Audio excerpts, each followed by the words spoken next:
আজকে আমরা ষষ্ঠ অধ্যায়ে বার্নৌলি সূত্রের প্রমাণ দেখব।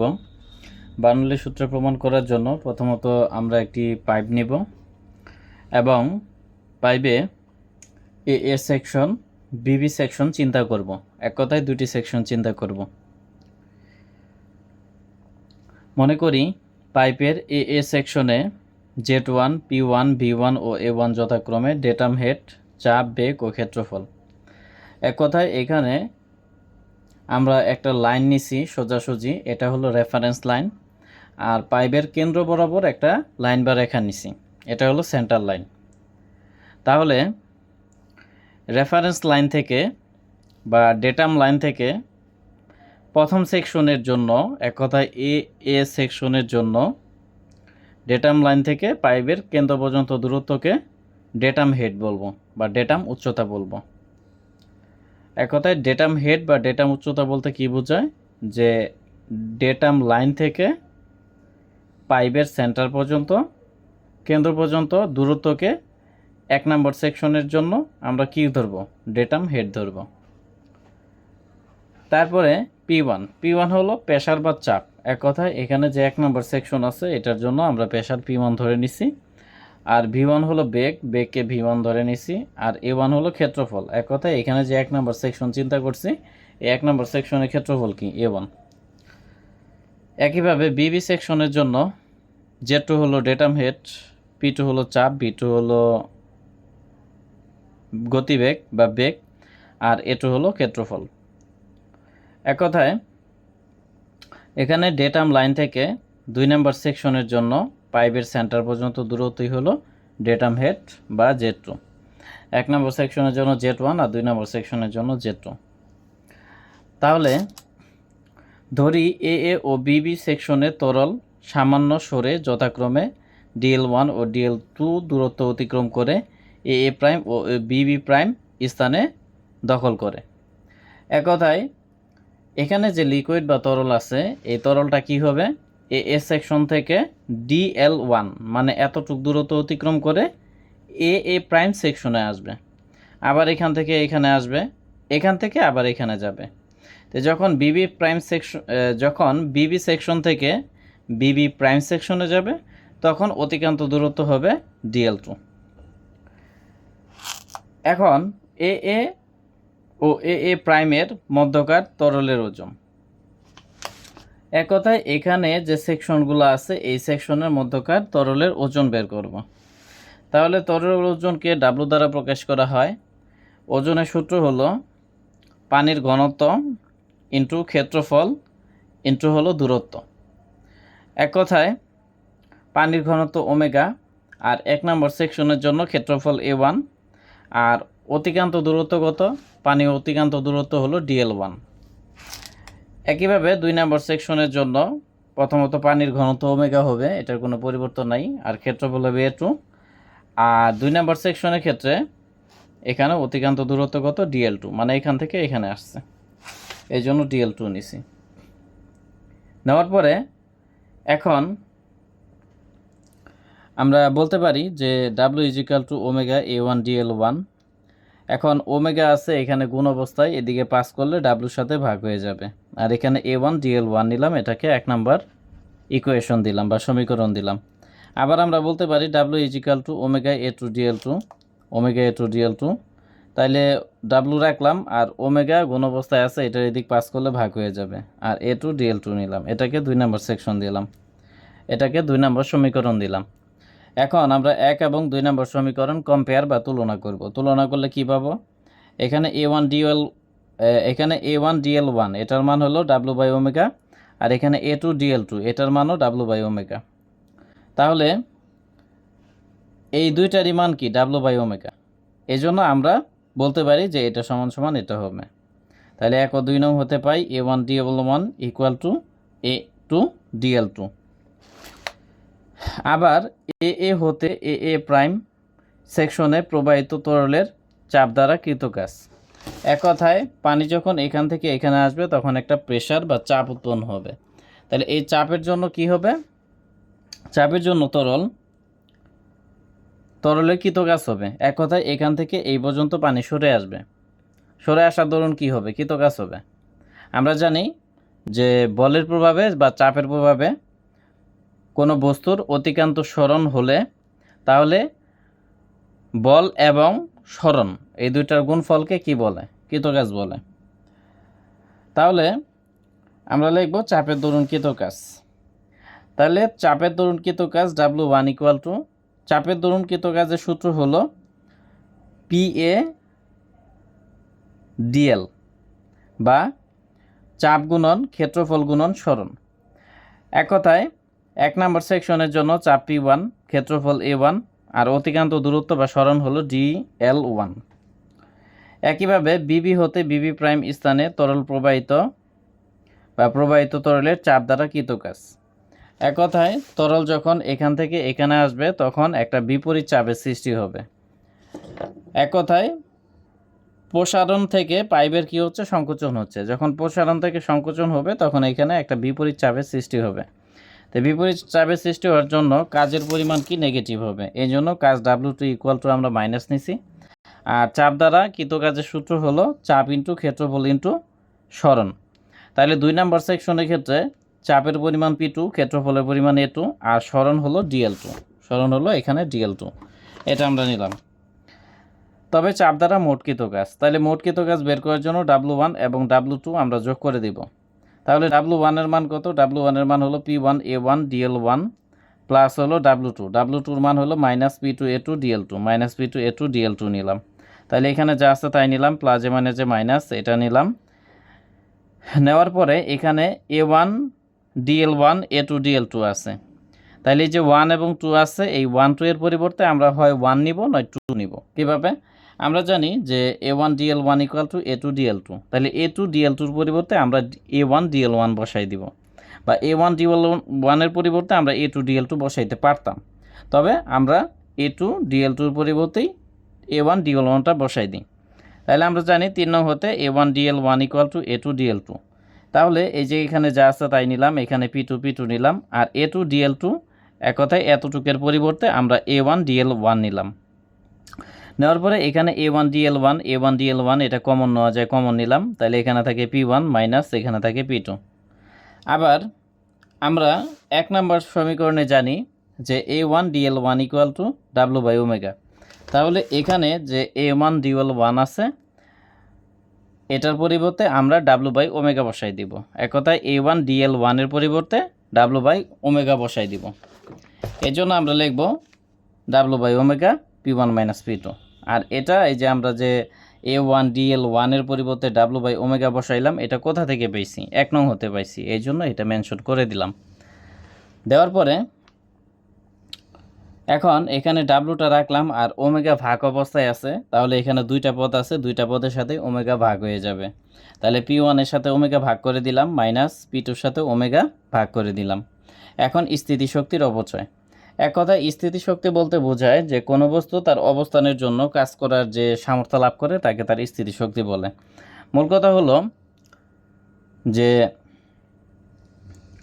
কোনো একটা বস্তু ভূপৃষ্ঠ থেকে যত দূরত্বে অবস্থান করবে তার জন্য স্থিতিশক্তি বা বিভব শক্তির পরিমাণ তত বেশি হবে। তাহলে যখন পানি এখানে ছিল তখন এই নির্দিষ্ট একটা তল বা ডেটাম লাইন থেকে পানির উচ্চতা বেশি ছিল, কিন্তু পাইপটা যখন উপর থেকে ক্রমশ শুরু হয়ে নিচের দিকে আসছে তখন কি পানি যখন এখানে আসছে বা 2 নম্বর সেকশনের ওখানে আসছে তখন একটা নির্দিষ্ট লাইন থেকে পানির উচ্চতা কি কমে গেছে।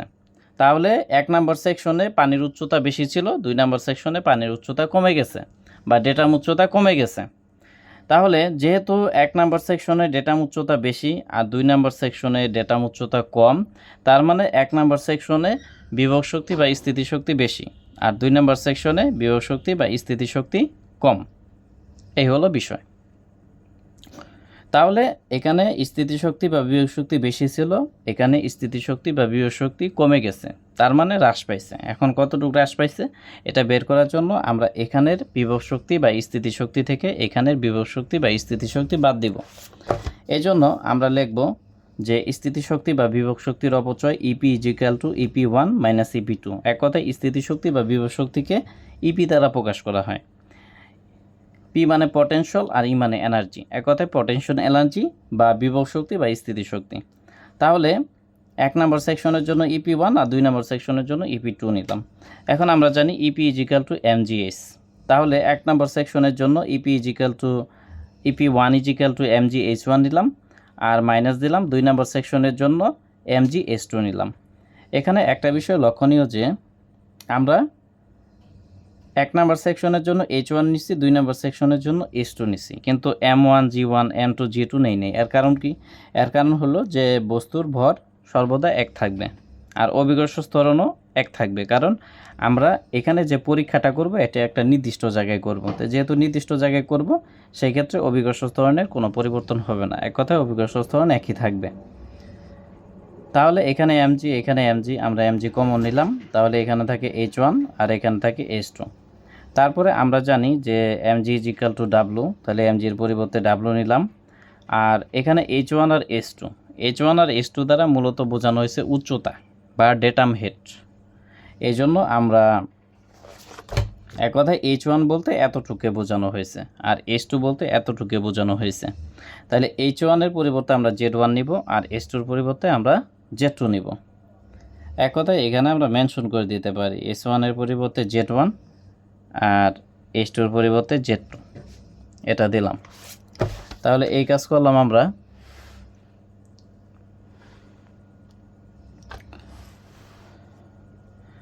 তাহলে এটা হলো।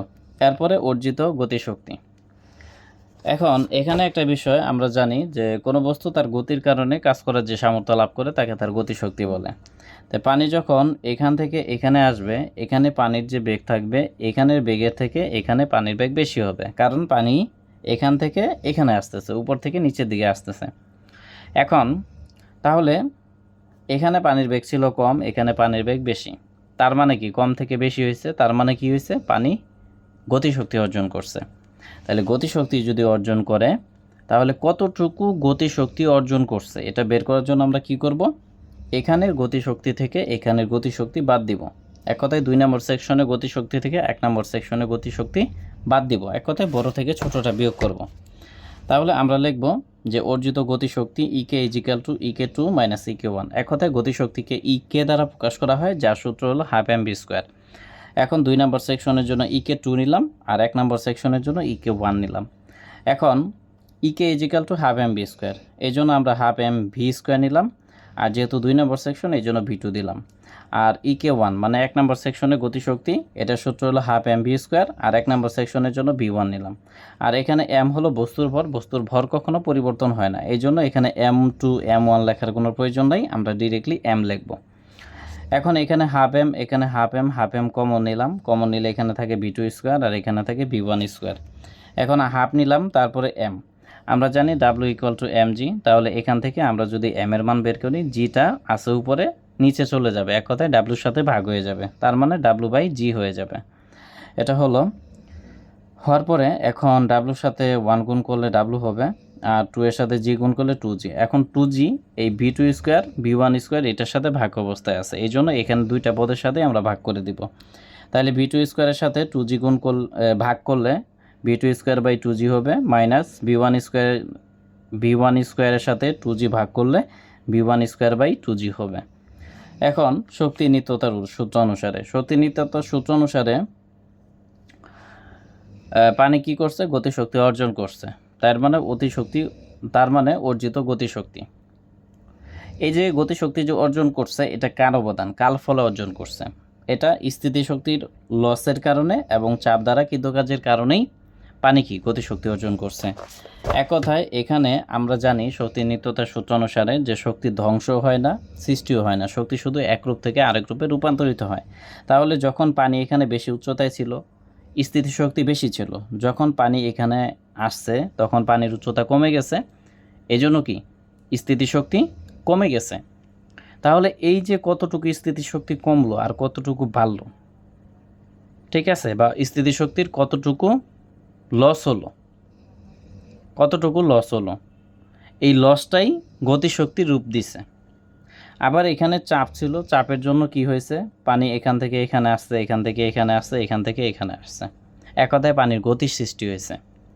তাইলে এই যে পানির যে গতির সৃষ্টি হলো, এখানে অবদান কি? এখানে অবদান হলো দুইটা বিষয়ের, একটা হলো স্থিতিশক্তি আর একটা হলো চাপ দ্বারা কৃত কাজ। এক কথায় গতিশক্তি এই জন্যই পানি অর্জন করছে, এর কারণ হলো চাপ এবং কি স্থিতিশক্তি। এই জন্য আমরা লিখব যে স্থিতিশক্তির অপচয় প্লাস চাপ দ্বারা কৃত কাজ ইকুয়াল টু অর্জিত গতিশক্তি। এখন স্থিতিশক্তির অপচয় আমরা কত বের করছি, এই যে এটা, তাহলে এটা আমরা এখানে লিখব। তারপরে চাপ দ্বারা কৃত কাজ আমরা এটা পাইছি, তাহলে এটা এখানে লিখব, ইকুয়াল দিলাম অর্জিত গতিশক্তি আমরা এটা পাইছি, এটা লিখব। লেখার পরে এখানে ডাব্লু আছে, ডাব্লু কমন নিব, কমন নিলে এখানে থাকবে Z1 Z2 আর এখানে P1 বাই ওমেগা, এখানে P2 বাই ওমেগা, ইকুয়াল দিলাম, এখানে ডাব্লু দিলাম, এখানে যা আছে তাই নিলাম। নেওয়ার পরে এখানে ডাব্লু আমরা কাটা দিব, দুই দিক থেকে কাটা দিলাম মনে মনে, তাহলে এখানে যা থাকে তাই নিলাম, এখানে যা থাকে তাই নিলাম। এখন এখানে Z1 নিলাম, তারপরে এই P1 বাই ওমেগা নিলাম, আর এখানে minus V1 square by 2G এদিকে আনলে plus V1 square by 2G হবে। তারপরে ইকুয়াল আছে, ইকুয়াল দিলাম। তারপরে এই যে মাইনাস Z2কে এদিকে আনলে প্লাস Z2 হবে। তারপরে মাইনাস P2 বাই ওমেগাকে এদিকে আনলে প্লাস P2 বাই ওমেগা। তারপরে V2 স্কোয়ার বাই 2G এখানে নিলাম। তাহলে এখানে Z1 হলো datum head, P1 by omega এটা হলো প্রেসার হেড। এক কথায় আমরা জানি P is equal to omega H. তাহলে এখান থেকে যদি এইচ এর মান আমরা বের করি, তাহলে ওমেগা এদিক পাস করলে ভাগ হয়ে যাবে, তার মানে P বাই ওমেগা। এক কথায় প্রেসার বা চাপের জন্য উচ্চতা বা হেড ইকুয়াল কি P বাই ওমেগা। তারপরে আরেকটা হলো V1 স্কোয়ার বাই 2G। আমরা জানি যে V square is equal to E square plus 2GH। এখন আদিবেগ যদি 0 ধরি, তাহলে 0 স্কোয়ার প্লাস হলো 2GH। এখন এই 0 বাদ, তাহলে থাকে 2GH। এখন এখান থেকে আমরা যদি এইচ এর মানটা বের করি, তাহলে 2G আছে গুণ অবস্থায়, এটা এদিকে পাস করলে কি V স্কোয়ারের সাথে ভাগ হয়ে যাবে, তার মানে V স্কোয়ার বাই 2G। এক কথায় বেগের জন্য কোনো বস্তু কতটুকু দূরত্ব অতিক্রম করবে, এটার পরিমাণ হলো S equal to V square by 2G। এটাকে ভ্যালোসিটি হেড বলে। তাহলে ডেটাম হেড, প্রেসার হেড এবং ভ্যালোসিটি হেড এগুলোর সমষ্টি সর্বদা কি সমান। এটাই হলো বার্নৌলির সূত্র।